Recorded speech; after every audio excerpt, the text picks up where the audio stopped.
দেখুন, মোটিভের কথা এখনো পুলিশ নিশ্চিত করেনি। তবে পুলিশ এই ফরেনসিক কিছুক্ষণ আগে পর্যন্ত একটা ব্রিফ করেছে। ব্রিফ বলতে একদম আনঅফিসিয়াল ব্রিফ। সেখানে বলছে মরদেহ ১৩ তারিখেই, অর্থাৎ খুন যেটা হয়েছে সেটা ১৩ তারিখেই খুন হয়েছে। ১২ তারিখের পরে ১৩ তারিখই দুপুরবেলা তিনি খাবেন না বলে বাড়ি থেকে বেরোন, যে বাড়িতে তিনি উঠেছিলেন গোপাল বিশ্বাসের বাড়ি থেকে। এবং ১৩ তারিখ দুপুর থেকেই তার যে খোঁজ পাওয়া যাচ্ছিল না, এটা ১৩ তারিখেই কিন্তু তাকে খুন করা হয়। একটা মদ্যপানের আসর, সেই আসরেই মাথায় কোনো ভারী বস্তু দিয়ে প্রথম আঘাত, তার আগে একেবারে মৃত্যু নিশ্চিত করার জন্য ওড়না দিয়ে শ্বাসরোধ করা হয়, তারপরে ভারী মাথায় বস্তু দিয়ে মাথায় আঘাত করা হয় এবং দেহ টুকরো টুকরো করার পর সেটা ফ্রিজে রাখা হয়েছিল।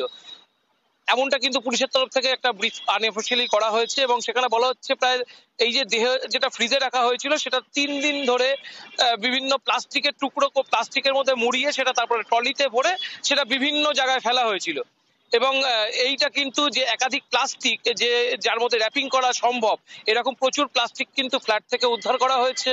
ফ্রিজের মধ্যে যে রক্তের দাগ বা ফ্রিজের মধ্যে যে নমুনা, সেটা কিন্তু সম্ভব মেলে মেলে একদম ফরেন্সিক তারা কিন্তু পেয়ে গিয়েছেন। এবং তারা বলছে এই রহস্যের জট খুব তাড়াতাড়ি খুলতে পারে। বাংলাদেশে যে ৩ জন গ্রেপ্তার হয়েছে তাদের যদি এখানে নিয়ে এসে বা তাদের যদি কলকাতা পুলিশ সরাসরি জেরা করতে পারে, বাংলাদেশের থেকে তাদের জেরা চলছে, বাংলাদেশ মেট্রোপলিটন পুলিশ তাদের ঢাকা মেট্রোপলিটন পুলিশ দীর্ঘ জেরা করছে। সেই জেরার যে তথ্য, সেই জেরার যে নমুনা, সেটা কলকাতা পুলিশকে দিচ্ছে। কিন্তু কলকাতা পুলিশ সব মিলিয়ে মাঝখানে যে গ্যাপ, একটা ব্যবধান তৈরি হচ্ছে, সেটা ঘোচাতে যে ৩ জন ওখানে রয়েছে তাদের আনার চেষ্টা করছে। পাশাপাশি কলকাতায় এখনো পর্যন্ত ২ জনকে আটক করা হয়েছে, সন্ধ্যের পরে ২ জনকে আটক করা হয়েছে। গ্রেপ্তার তাদের দেখানো হয়নি। হতে পারে রাতে তাদের ছেড়ে দেওয়া হতে পারে, হতে পারে রাতে তাদের গ্রেপ্তার দেখানো হতে পারে। কি হতে পারে সেটা কিন্তু কিছুক্ষণ সময় যাওয়ার পরে জানা যাবে। পুলিশ এখনো পর্যন্ত ২টো গাড়ির ট্রেস পেয়েছে।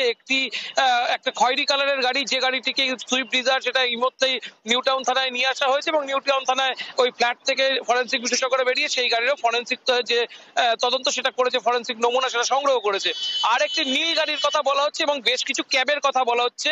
যে ক্যাবগুলি এবং যে নীল গাড়ির সন্ধান পুলিশ এখনো পর্যন্ত চালাচ্ছে, যে গাড়িগুলোকে মূলত এই বডি ডিসপোজ করার ক্ষেত্রে বা যাতায়াতের ক্ষেত্রে এই ৬ জন যে অভিযুক্তের কথা সামনে আসছে তারা ব্যবহার করেছিল। শরীফ, শুভ, ধন্যবাদ আপনাকে। দর্শক, শুভজিৎ পুতুতুন্ড আমাদের সাথে যোগ দিয়েছিলেন এবং বাংলাদেশের যিনি সেখানে নিহত হয়েছেন তার সবশেষ যে আপডেট সেটি জানাচ্ছিলেন।